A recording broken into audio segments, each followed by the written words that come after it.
Welcome and good morning, everyone. I see a few attendees still coming on board, but since we only have an hour today, I did want to start on time, as relatively on time, so we can kick off this great discussion. My name's Erin Sikorsky, and I am the director of the International Military Council for Climate and Security, who is kicking off our World Climate and Security Report 2022 today. We're launching the first of a series of papers that are going to comprise this year's report. And we really have a great lineup for you today of presenters. The event is being recorded and it is on the record. We have time during the panel discussion at the end for questions from the audience via the Zoom Q&A box. So invite you to ask your questions there. And you can feel free to follow along on social media during the discussion as well. Tag your posts with hashtag WCSR22.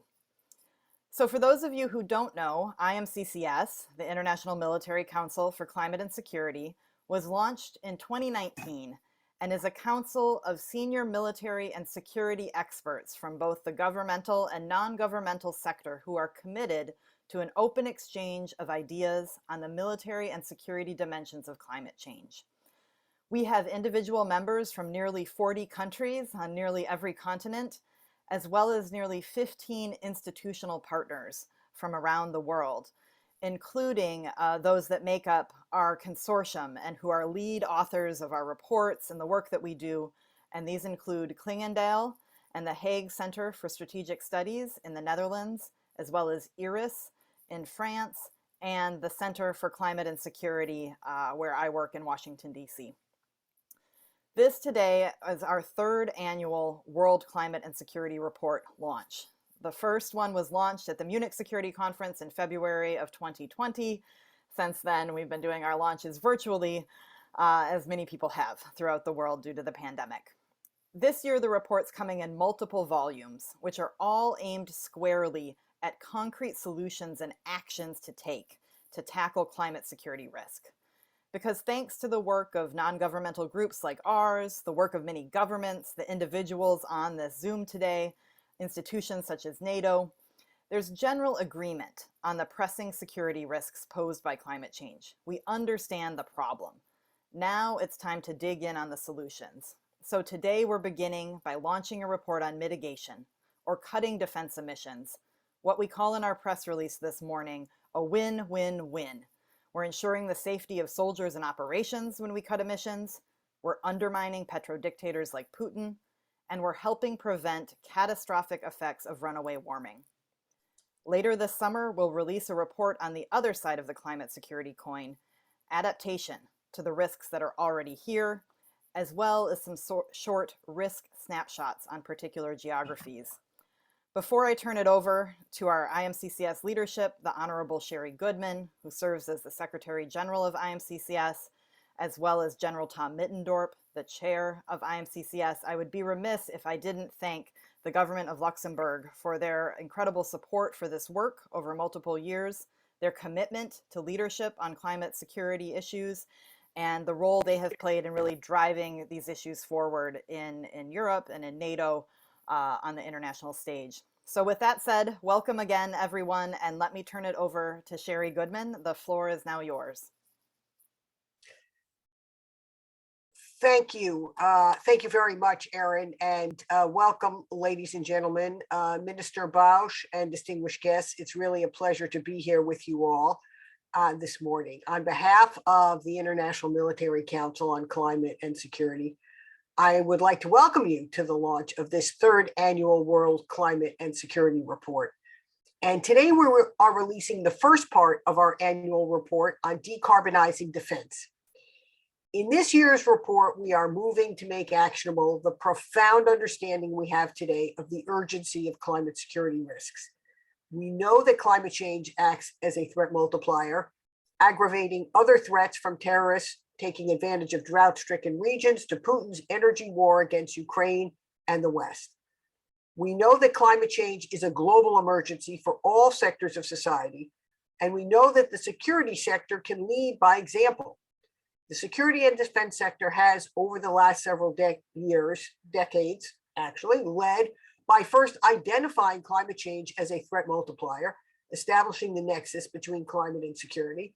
Second, enabling governments and international institutions from the UN and Nato to lead in their own right on climate security, most notably in the Nato Climate Change and Security Action Plan and in the Biden administration's many executive orders on climate security and adaptation planning. At IMCCS, we are moving from analysis to action. That's why the report we are presenting today focuses on decarbonized defense, the need for clean military power in the age of climate change. Today, we are calling on militaries to lead by example in decarbonizing their own use of energy and in managing and reporting their greenhouse gas emissions.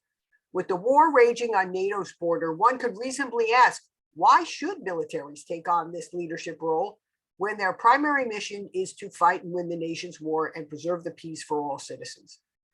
Let me share my own personal reasoning, shaped by having been the senior US Department of Defense official during the Kyoto climate negotiations when the US sought a national security exemption from emissions targets, and by the compelling analysis in this report we're presenting today.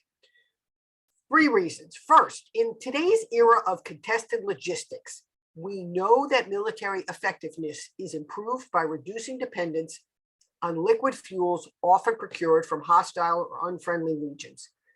A decade ago, as drought-parched Afghanistan, 1 soldier was killed for every 24 convoys to resupply fuel or water. To protect human life and reduce the high cost of transporting fuel to the battlefield, many militaries have already started to reduce their dependency on fossil fuels. As we often say, amateurs talk strategy, professionals talk logistics. Second, militaries are among the larger energy users in their own nations. So as we make the energy transition, our buying power can help move markets. Today, this is true for technologies such as electric vehicles, charging stations for those vehicles, small and modular nuclear power, sustainable aviation and shipping fuels, and decarbonizing hard-to-abate sectors that whose material is used in weapon systems from steel to cement. And third, finally, if we are serious about climate security action, we need to be serious about the energy transition for military forces. And that means combining the many net zero goals from the Paris Agreement that militaries are already a part of with emissions reductions. How would this work? Well, as I've long said, and we all say, you can't manage what you don't measure. And after 8 years at the US Department of Defense, one of the primary legacies, positive legacies we left was a set of metrics for environmental performance. The ones we measured at that time in the 1990s, which was a different set on cleanup, compliance, conservation of natural resources. But today, we can adapt these principles to emissions from what are called the standard operations generated by civil and administrative operations, and emissions from non-standard operations, including from military operations. So many militaries are already leading by reducing emissions from installations by moving to renewable and decarbonized power using microgrids and other technologies to enable secure power. Second, by shifting to electric non-tactical vehicles, militaries can also lead in the adoption of electric vehicles and charging stations. Batteries and fuel cells are natural areas of technology leadership for military use both on and off the battlefield. And finally, for military operations, the one known as non-standard operations in emissions accounting, militaries can move to diversify liquid fuel to more sustainable aviation and shipping fuels. That's part of the first mover coalition from the Paris Agreement. And while this won't be easy, more lethality on the battlefield doesn't have to mean more fossil fuels. This is an important lesson militaries have learned in the last decade. And in a memo issued by the U.S. Deputy Secretary of Defense on Earth Day this year, she made that point and asked the Department of Defense to lead in this area. The most important contribution in this report makes is to show how developing standards and metrics for military emissions can be developed. NATO is currently developing a mapping methodology to help allies measure their military emissions. It can use its NATO standard setting authorities to advance this effort. With a successful track record as a standard setter, NATO can set the pace for emissions management in support of military emissions. No single organization can handle this alone. Partnerships are key. This effort can be combined with EU leadership, where direct action on emissions reduction is already underway. The 2 organizations need to deepen their cooperation in this regard and work in synergy going forward. The twin EU efforts on both green and digital can be combined in the defense sector. Finally, Russia's war in Ukraine underscores the urgency of acting today to reduce Putin's weaponization of fossil energy on the West. While some say that the war and the provision of military aid to Ukraine makes it harder to decarbonize defense, in fact, the opposite is true. Russia's invasion, along with the associated global energy and food insecurity it has generated, means we need to accelerate both the energy transition and enable militaries to lead by example by developing a common emissions mapping methodology to then be able to move towards reducing them. Now, I am very pleased to introduce my colleague and partner in the IMCCS, General Tom Middendorp. Over to you, General. Well, thank you, Sherri. Ladies and gentlemen, I also would like to welcome you all to this seminar, to this launch of the first part of our report, World Climate and Security Report. More parts will come, so stay tuned, I would say. But let me thank by adding a few thank yous. And I would like to thank the two grand ladies who spoke before me. Erin, as the director of IMCCS, is the one who brings it all together. All the experts all over the world, all the research institutes, all their efforts, and creating synergy in our work. She has truly made this a team effort. And Sherri, she is our founding mother. She's the one who's always been far ahead of us and has been driving the topic of climate and security in the US for decades.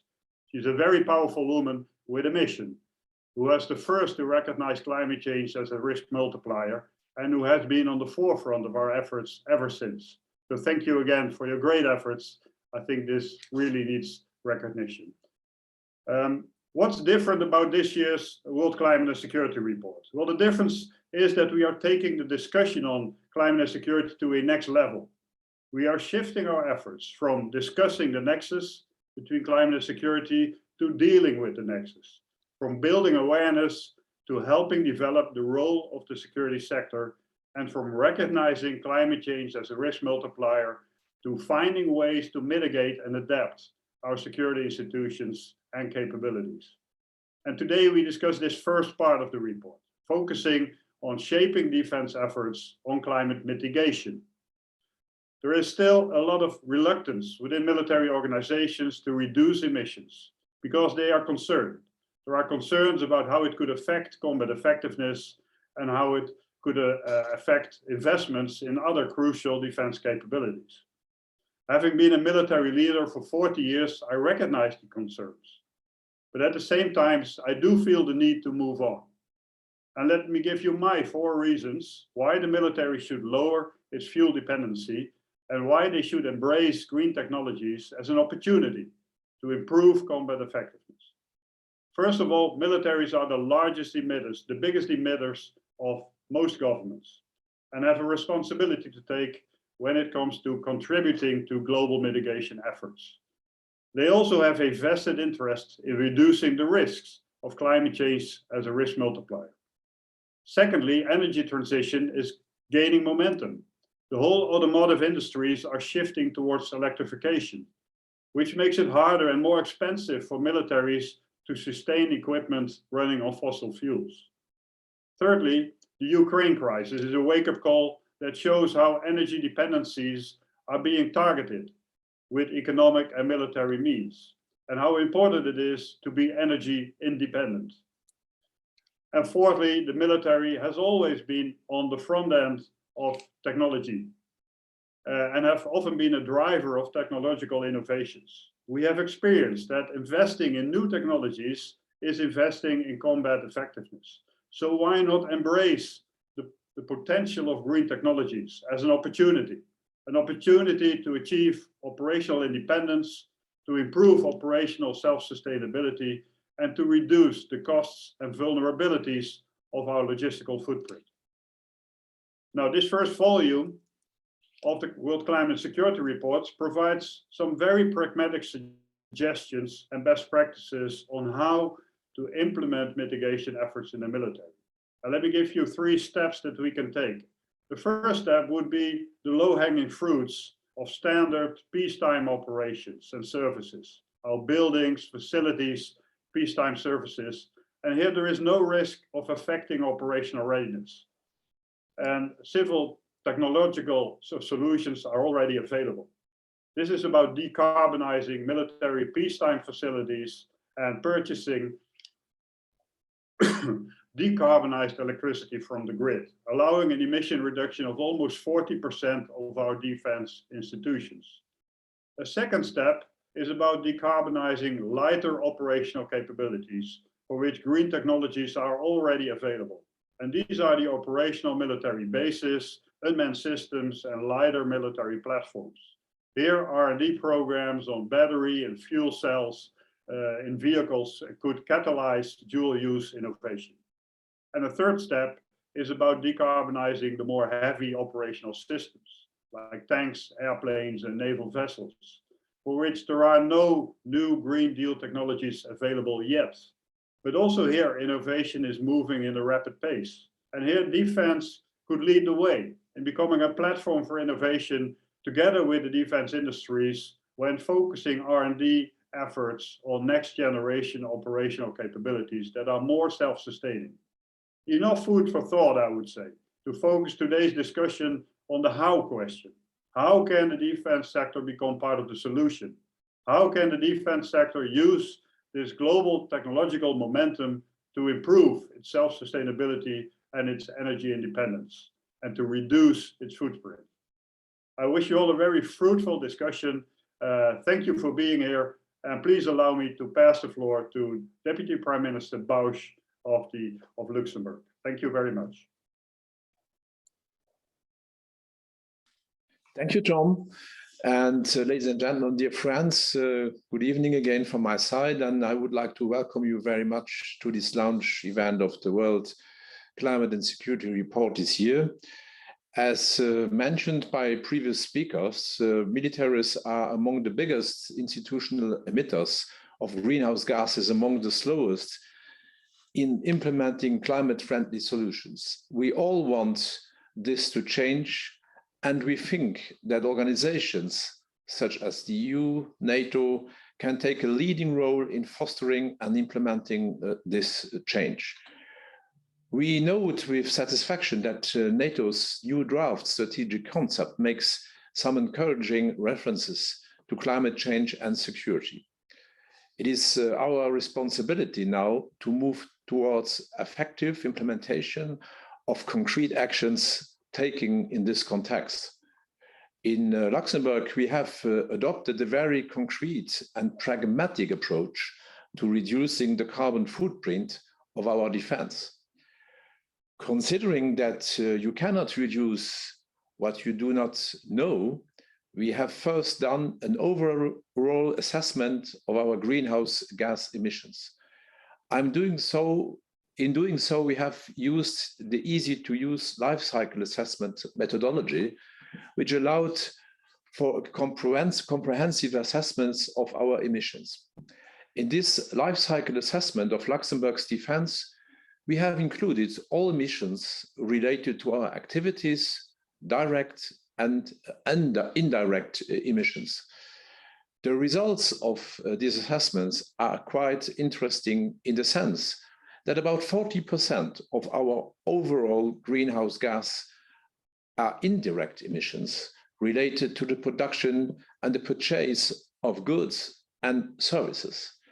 Another 45% are due to the expanding military air transport activities of our armed forces. In the last 2 years, many of these were related to strategic transports of sanitary material and health equipment in relation, for example, in the COVID crisis. We quickly noticed in our assessment that the bulk of our emissions cannot be reduced by our own efforts alone. If we want to effectively operate military transport capabilities and become climate neutral, at the same time, we rely on the availability of sustainable aviation fuels and carbon neutral propulsion systems. However, these technologies are not yet on the market in sufficient quantities, neither for aircraft nor for tactical vehicles. This led us to a first conclusion that we urgently need to enhance cooperation among NATO allies and also between EU and NATO in order to boost research, development and innovation for affordable and sustainable technologies that may have a dual use. It is only through cooperation among allies that we will manage the transition to a climate neutral propulsions or for our fleets in general. This is why we welcome and support very much any initiatives that contribute to foster cooperation in research and innovation among EU member states, such as, for example, the European Defence Fund. At NATO level, we welcome the soon to be launched NATO Innovation Fund, which also includes sustainable energy and propulsion systems as one of its focus areas. And I'm happy to inform you that Luxembourg is going to be one of the investors in this fund. When it comes to carbon footprint related to the many goods and services we procure, we need improved, more resource efficient and eventually climate neutral production processes. But as a tiny actor in the market, Luxembourg will not be able to make a big difference if we act alone.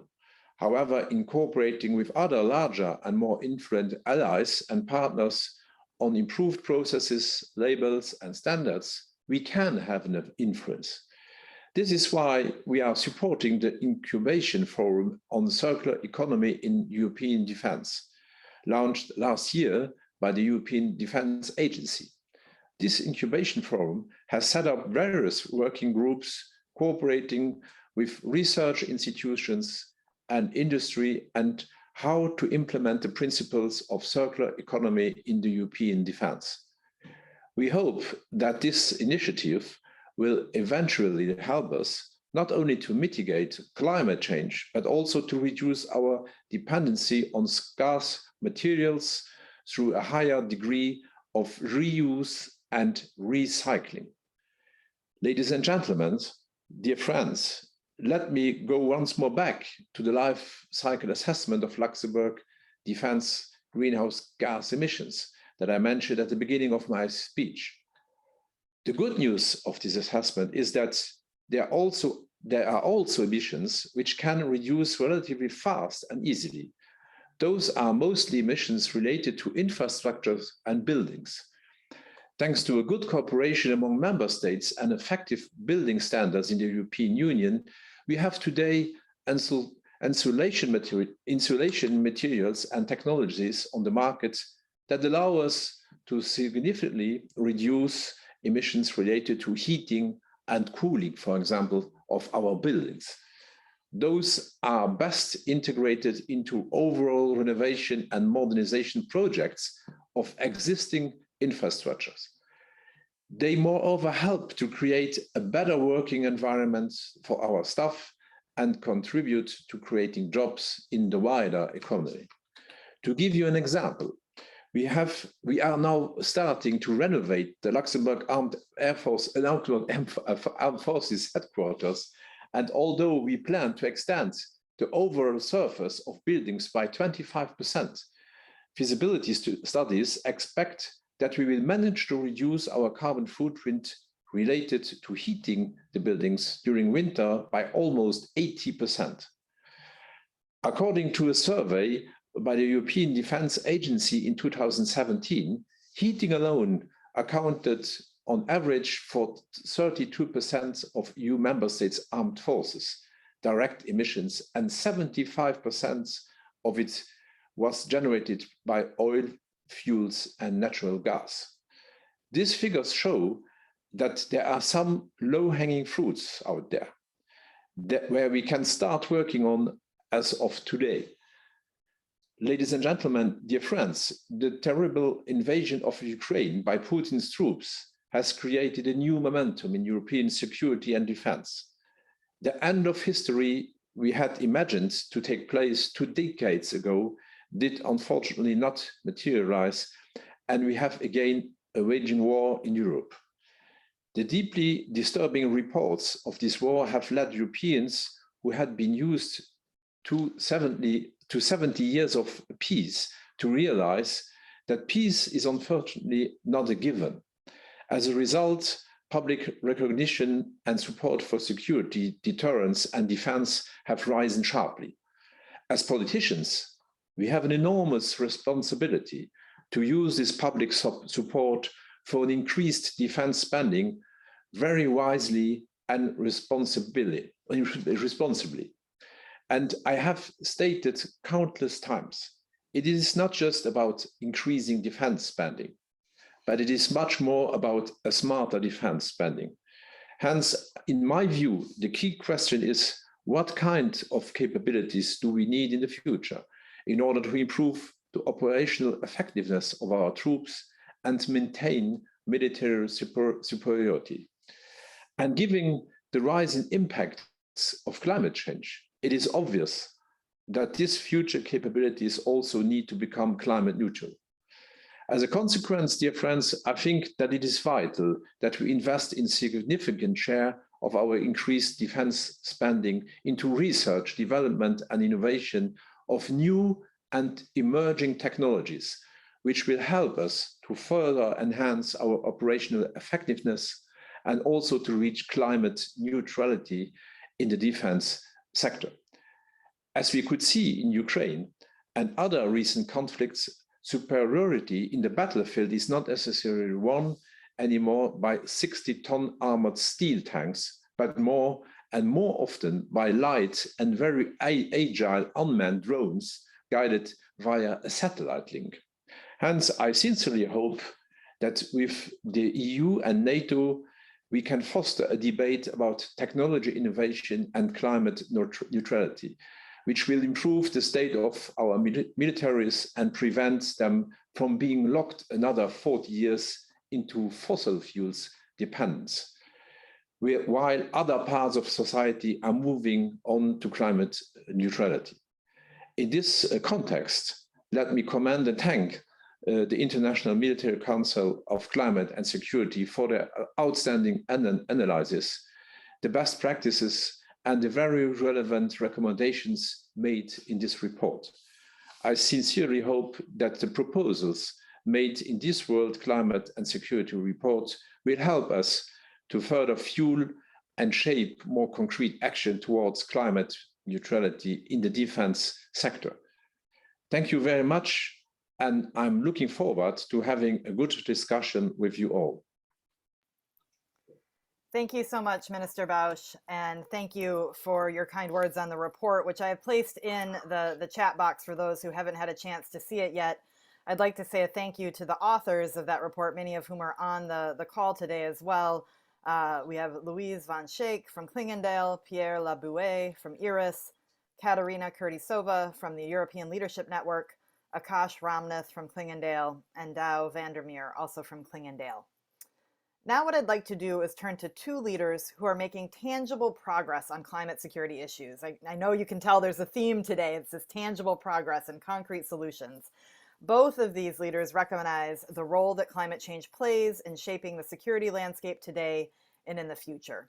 So first, we'll hear from NATO Assistant Secretary General David van Weel, and then we'll hear from Professor Dr. Patrick Verkooijen, CEO of the Global Center for Adaptation.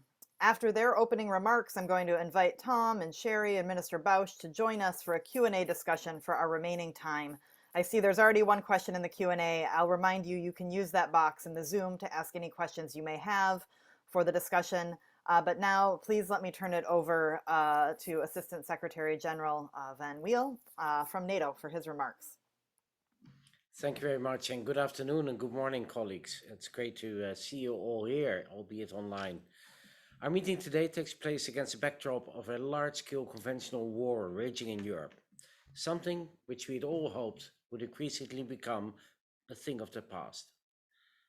And while NATO is addressing multiple security concerns and Ukraine is of course the highest on the list for now, we shouldn't take our eyes off the wider considerations, such as climate change. Climate change is an ongoing challenge. If we fail to slow it down, the result may be similar to those that we can see in wars: famine, loss of land and livelihood, migration. After all, as we've acknowledged, climate change is a threat multiplier. We all recognize the risks, and our forces already have to do more and more disaster relief as a result of floods and wildfires. They will have to operate in more extreme temperatures, in areas like the Arctic, where the ice is melting on one hand, and possibly in situations of extreme heat, and possibly in wars over resources, and to respond to that. We will have to cope with water levels rising at our coast. We need to understand what this could mean for the resilience of our equipment capability, our personnel, and our infrastructure. And for that reason, at the 2021 summit, NATO heads of state and government agreed that NATO should aim to be the leading international organization when it comes to understanding and adapting to the impact of climate change on security. To implement this ambition, at the same summit, Allied leaders also agreed the NATO Climate Change and Security Action Plan, based on 4 pillars: awareness, adaptation, mitigation, and outreach. Implementing this action plan will result in a NATO that is mainstreaming climate change into everything it does, from force planning to operations, and from procurement to exercises. That is because climate change affects everything we do. We will also seek to exploit innovative technologies, which can at the same time contribute to reducing emissions, as already mentioned by Minister Bausch. We already know that smart energy systems can enhance mission endurance, especially in remote locations. Through reduced reliance on fuel resupply convoys, we can also reduce logistics risks. At the same point, such technologies can reduce our environmental footprint further. We can become both greener and stronger, but we should remember that operational effectiveness remains the primary consideration. Another role for NATO will be to ensure interoperability of such energy systems. However, we need to understand what we're dealing with, so that our decisions continue to be fully informed. The starting point for all of this is NATO's Climate Change and Security Impact Assessment. We've been developing this across the NATO enterprise, involving both civilian and military sides of the House. The impact assessment, to be launched at the summit, will focus on 3 key elements. First, NATO's strategic environment.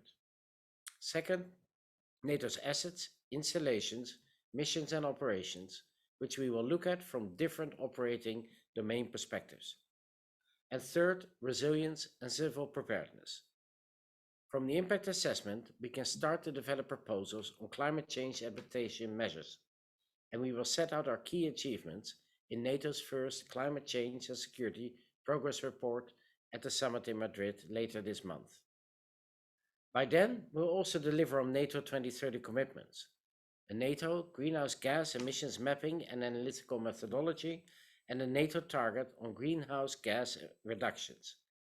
Both of these are for the NATO enterprise, as emission reductions are of course an issue for national authorities to consider in their own way. But we also recognize that no institution has all of the answers, which is why the outreach pillar of the action plan is so important, so that we engage with partner nations, academia, and other stakeholders, sharing knowledge and best practice. The Secretary General's high-level dialogue on climate change and security will help to provide further strategic outreach during the summit in Madrid. To conclude, climate change affects us all, and it's a priority for NATO. No one is immune for the impacts, and no institution has the perfect answer. This is why we should continue to work together to find common solutions for this challenge, and the IMCCS report, in that regard, I consider as a very important contribution to that. Thank you, and I'm looking forward to discussion. Thank you so much. Over to you, Patrick.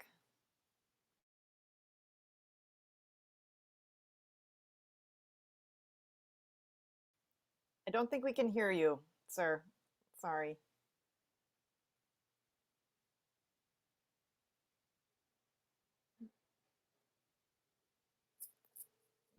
Oh, you cannot hear me? Oh, now we can. Perfect. Indeed. Let me thank you then once again, Erin, for the kind introduction to this very important seminar. And colleagues and friends, thank you for the opportunity to discuss with you the key contribution that climate adaptation, the missing piece of the climate debate, makes to dealing with what is, in all truth, an emergency. My name indeed is Patrick Verkooijen. I'm the CEO of the Global Center on Adaptation. And for those of you who don't know this, our mission is to broker solutions that ensure our society, in fact, our communities, can adapt together to the global crisis of climate change. And at the GCA, we're working very grateful and closely with Nato on this critical agenda. And I would like to take the opportunity to particularly congratulate you, David van Weel, on his leadership role, also in very close collaboration with Tom Middendorp. Because I think what many have said before, and particularly the Deputy Prime Minister, the keynote speaker today, the world is facing multiple crises. And here in Europe, I mean, I'm sitting here in Rotterdam on the largest floating office in the world. But so here in Europe, it's only natural that the most pressing, the most urgent, the most dramatic is the war in Ukraine. And in a moment, I do want to talk about how the Russian invasion of Ukraine and its ripple effects across the world are creating a tsunami of consequences for the most vulnerable people across the world, especially in Africa. But first, a reminder that whatever is going on, I mean, I think, Sherri, you said it very, very well, be that war, be that pandemics, be it the threat of global recession, we cannot let our guard down on the existential threat posed by the climate emergency. And for me, it feels like the horsemen of the apocalypse are bearing down upon us, right? But please do not ignore the fact that the leader of the crisis pack is climate change. And we do have a narrowing path to preventing the global temperature rising more than 1.5 degrees Celsius. And as many have said before, the most recent IPCC report could not have been more stark about our chances of missing that 1.5 degree target. And we are not on track. We have to act faster to mitigate climate change. And presently, we're simply not doing enough. But at the same time, and that's what GCA stands for, and I know that's an upcoming report of this group, we also need to be doing a lot more to adapt to climate change that is already disrupting lives and livelihoods. So I want to congratulate and share my voice, the Imccs, for this thorough World Climate and Security Report, which wisely identifies NATO's role in military decarbonization, while at the same time advancing the military's role in adapting to a changing climate in its future work. Because the threat to peace and security lies at the heart of the climate emergency. So colleagues, let us not forget. Climate change, and as you already just said, David, it threatens food security. It pushes more people into poverty who, in their desperation, are forced from their homes to seek safety, which in turn puts pressure on communities and societies in other countries. And I don't need to remind you that the Arab Spring started in Tunisia after a fruit and vegetable seller set light to himself. And I don't need to remind you that rising food prices sparked worldwide riots in 2007 and 2008. So 2 weeks ago, I was in Senegal upon the invitation of President Macky Sall in its current capacity of chairman of the African Union, who reminded me that temperatures are rising 1.5 times faster than the global average in Africa alone.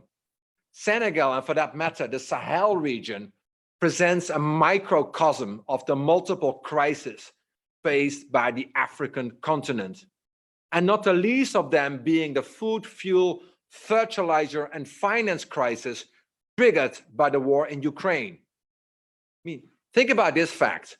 Water-related extreme climate events in Senegal alone cost the country more than 10% of its GDP every single year. The Sahel region as a whole is afflicted.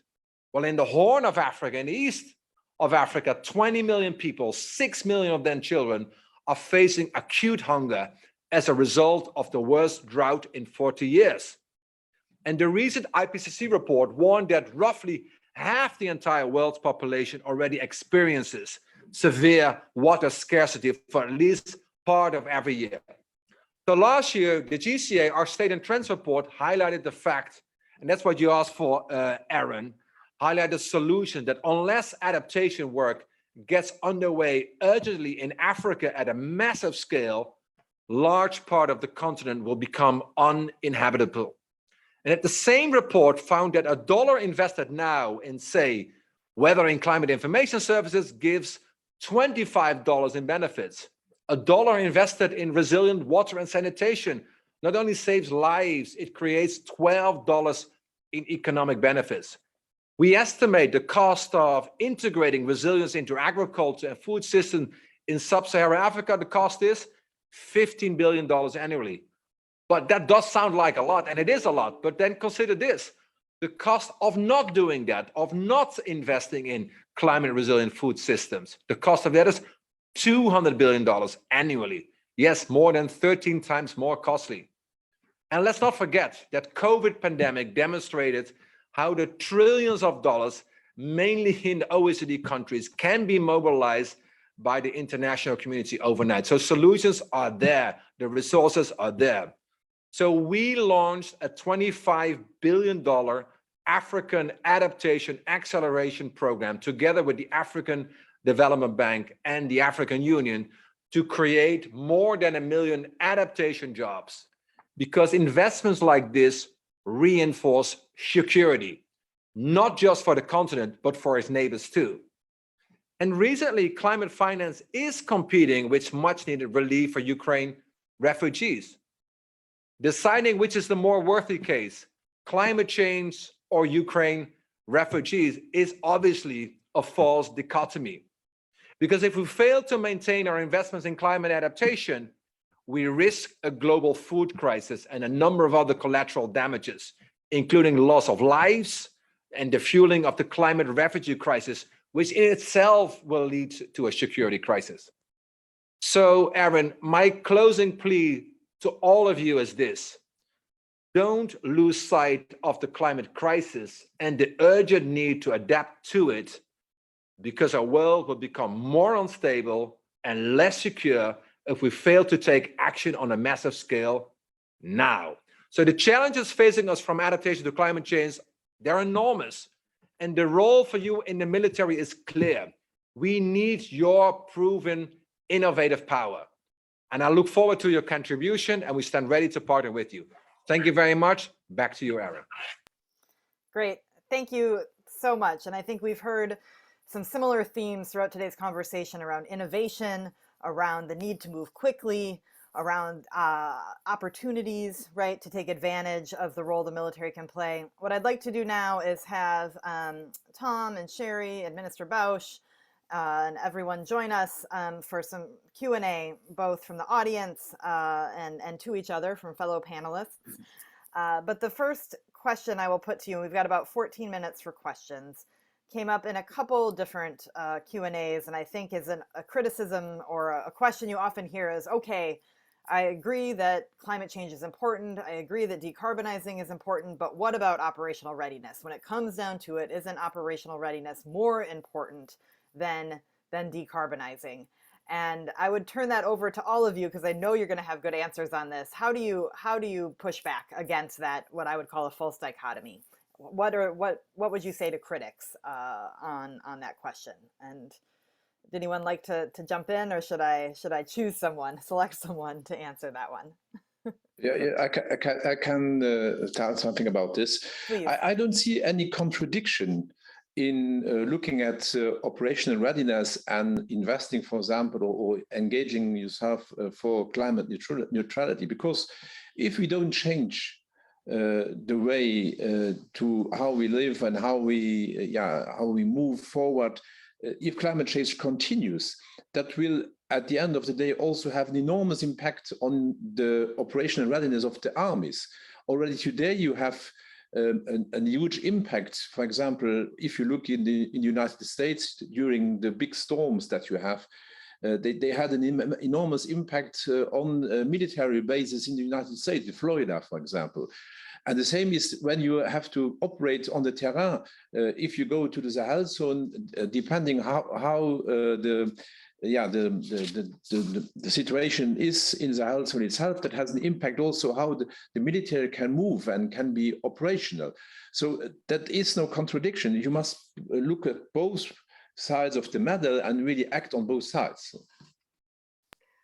Thank you, Minister. I think that's an excellent point. And, you know, the ability to improve operational effectiveness and respond to the climate emergency is met through a combination of reducing energy demand, recognizing that we're operating in now a contested logistics environment from the Pacific to the Arctic to Europe, everywhere. And so the leaner and more agile, the more diversified, and the more supportable the energy requirement is, the better it can be met. And now it calls on militaries and all organizations to do what militaries do very well, which is to plan.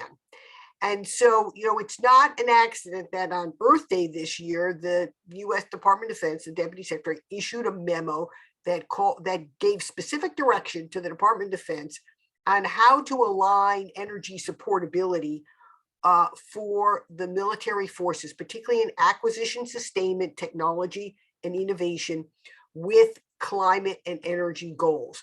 And very specifically, you know, it looked at, you know, you have to get into the weeds on this. Energy is now a key performance parameter in weapon systems. It wasn't always, but then you have to make sure that it's actually being followed in your acquisition programs, and someone's got to track that and make sure that the trade-offs are being made and that you're looking at the innovation instead of just defaulting to the existing liquid fuels we have, which you can't do. As I know, I saw Marianne had a good question in there. You know, what happens when you're in the war fight? You know, you can't just substitute out right away. No, you can't. You have to plan. You have to go to hybrid systems now. You have to look at renewables now. You've got to become leaner and more agile in your fuel and your logistics now. So, you know, unfortunately, we learned that the hard way in Afghanistan, where we lost soldiers to fuel and water convoys. And now, you know, is the time to actually, as Erin so rightly said, take advantage of that win-win-win, where you can reduce demand, improve your energy supply chain, and also address the climate crisis. Thanks so much, Sherri and Minister Bausch. Anyone else want to jump in on that question? Yeah, if I can, Erin, I fully agree with the previous two interventions. And let me mention two extremes that I've encountered in the 2 years that I've been working here from a NATO perspective. The one is, so you're going to restrict us in the number of flying hours, or we can't drive our tanks after 2 p.m. Because of CO2 emissions restrictions. That would be detrimental to our operational readiness. That is not what we're talking about. On the other extreme of the spectrum, I then always tell the story, what if our whole society is moving away from fossil fuels in, let's say, 20 to 30 years, which means that also the infrastructure for fossil fuels will diminish, that all of society will be running on alternative fuels. Do you still think that the military will then be the only ones using fossil fuels? Because that would mean we would need to do our own exploration, our own refineries, our own logistics on the whole of the fuel chain. That can also not be reality. So if you think that we mostly procure in defense systems that are going to come into service in 10 years, when we talk about main systems, and they have to last us for 30 years, then you already see the problem there. We need to think about innovative solutions to move away from fossil fuels now, not in order to now close down our tanks or our fighter aircraft, but to make sure that in the near future we will be innovative and leading again with low emissions armed forces. Thank you. Tom, I see you have your hand up. Yeah, you can't see me, but I'm still here. I completely agree with what David and the others said. I think there is really an opportunity here, and I'm a military, so I know, I understand the concerns that are out there. But we can do a lot without affecting operational effectiveness, looking at our military bases, looking at our compounds in mission areas, looking at the smaller systems. It's the larger systems that the concerns are about. And these are the tanks, our naval vessels, etc. And here, also the civil sector is focusing its R&D on new alternative energy sources. And it makes complete sense to me that that defense does the same, that they link up with defense industries and look at their R&D. How can we develop a next generation naval vessel or a next generation airplane that is more self-sustaining, that can use alternative energy sources? And don't underestimate the speed of innovations. Billions and billions of euros and dollars are now being invested in innovation. So I truly believe that within 10 years, we will see completely different solutions that allow us to generate our own electricity or our own energy in mission areas, in the crisis that we operate in, making us much more independent and thereby also lowering our footprint. At this moment, logistics is the biggest cost driver of any mission, is the biggest vulnerability of any mission, as Sherri rightfully said. If we can make that more self-sustaining, then we can reduce these costs and these vulnerabilities. And that all adds to our operational effectiveness. So I see great opportunities, but we do have to invest in it, also on the R&D side. Thank you, Tom. Thank you all for those excellent rebuttals to the criticism around operational effectiveness. I think you're right on the mark. I want to move now to a couple of questions about decarbonizing installations and the role of particular technologies in decarbonizing installations. There's a question around the use of on-installation small modular nuclear reactors. And given historical European concerns about nuclear power, is the potential use of SMNR a viable part of, say, either NATO or EU defense decarbonization efforts?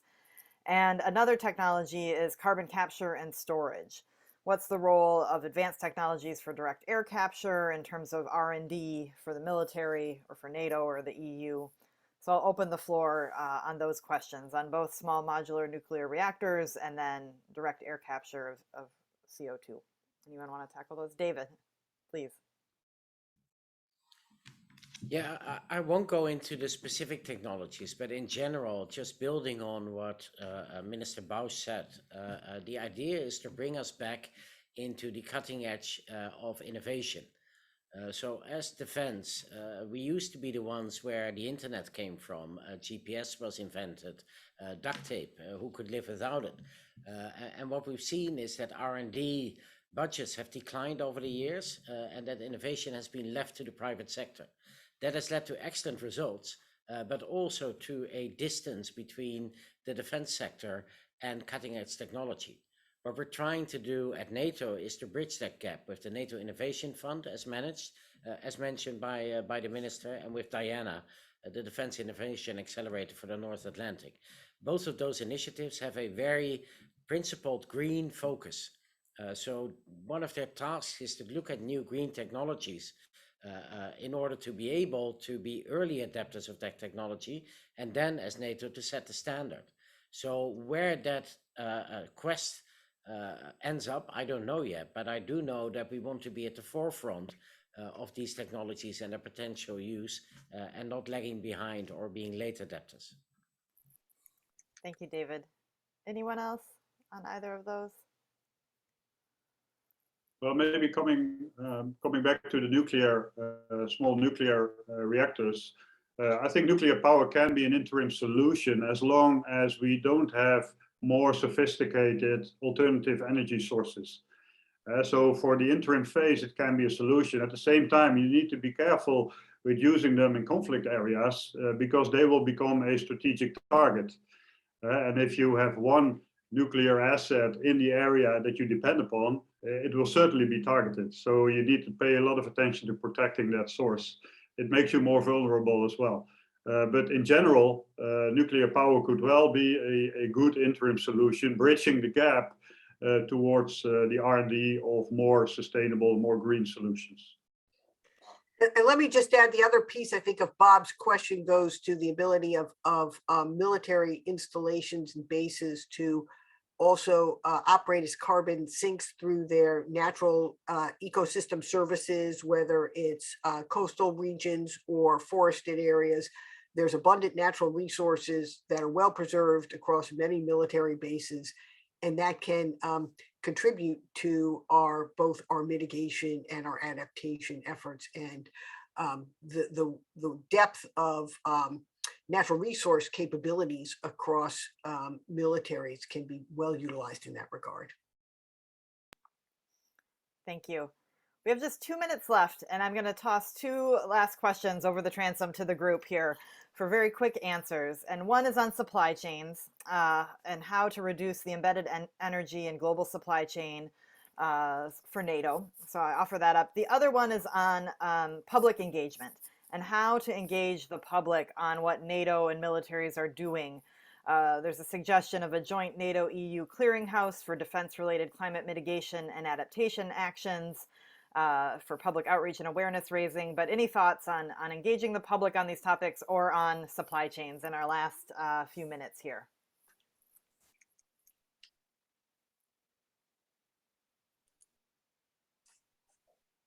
Well, let me allow me to kick off on the more the global supply chains, and these are the supply chains of the suppliers of defense from the civil sector, I assume. I think what defense can do here is by setting new green standards, they can also use their acquisition power to drive innovation in those supply chains. It forces the suppliers to also consider new options and providing their support in a more sustainable way. So that power should not be underestimated and can be used as a tool to drive innovation in the supply sector. More generally, I would also like to make the link to the adaptation part mentioned by Patrick, because he's completely right.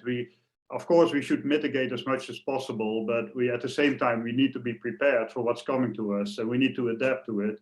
And the technologies that we are developing here can also be used as a development tool in the countries where we operate. So we can also help those countries that are very vulnerable to the impact of climate change with these technologies to become more self-sustaining and more resilient. Thank you. Thank you, Tom. Anyone else want to jump in? Yeah, David. Well, maybe just a word on the outreach then. And I think it's a very good question. We need to do more outreach. On a positive side, I think that what I'm doing in the field of climate change and security is one of the few things that my kids can relate to in my work. So we do have a whole new generation that is very much engaged with the climate, with the necessity to change our ways in order to preserve the planet and our way of life. And I think we need to be more open and more proactive in our communication on that. So the high-level dialogue that we're planning for the margins of the summit is one of those events where we're trying to show the world that also as armed forces, we're not part of the problem, we're part of the solution. And we're your partner here, also in climate change. Thank you. Sherri? Sure, thank you. I agree completely with David and the other comments. I do think militaries have a good ability to lead by example here because of their innovation capability, their technology, their ability to do planning and oversight and management and ensure rigorous application of methodologies here for emissions mapping and eventually for emissions reduction that supports military operational effectiveness and reduce energy demand overall while maintaining a fighting force. And in that regard, Marianne, you asked a question. I don't think that militaries any longer would need or seek that exemption. I think DOD is already on the record as saying that, the Department of Defense. And there was a good question about water in the Q&A as well. I would just point you to a White House Global Action Plan on Water, Global Water Security released last week, as well as statements by the Deputy Secretary of Defense and the USAID Administrator, Samantha Powers, at that event. all connecting. Yes, water is sort of the essential, it's the front line of climate change. So yes, we need to be mindful of reducing and managing our water use, both to save lives and for more efficiency in overall use and for sustainability. So thank you for that. Good question. And thank you, Minister Bausch, again, for your and the government of Luxembourg support of this excellent work. It's very good to highlight this and bring it forward right in front of the NATO summit. And David, I know you will be leading the charge there along with your colleagues. So thank you for all the work that you do. And thank you to all the IMCCS team, our partners at the many think tanks. You've all done excellent work, and it's a privilege every day to work with you. Great. Thank you so much, Sherri. Thanks to all of our speakers today and all of our attendees. We're really glad you could join us. Be sure to visit our website to check out the full report. Follow our Twitter feed today. We'll be featuring key quotes from the report all day. But thank you, Assistant Secretary General Van Weel. Thank you, Minister Bausch, Sherri, Tom, always a pleasure. And thanks very much to my colleague, Elsa Barron, who helped us pull this all together. So have a great day. Thanks for joining us. And please stay tuned to IMCCS going forward.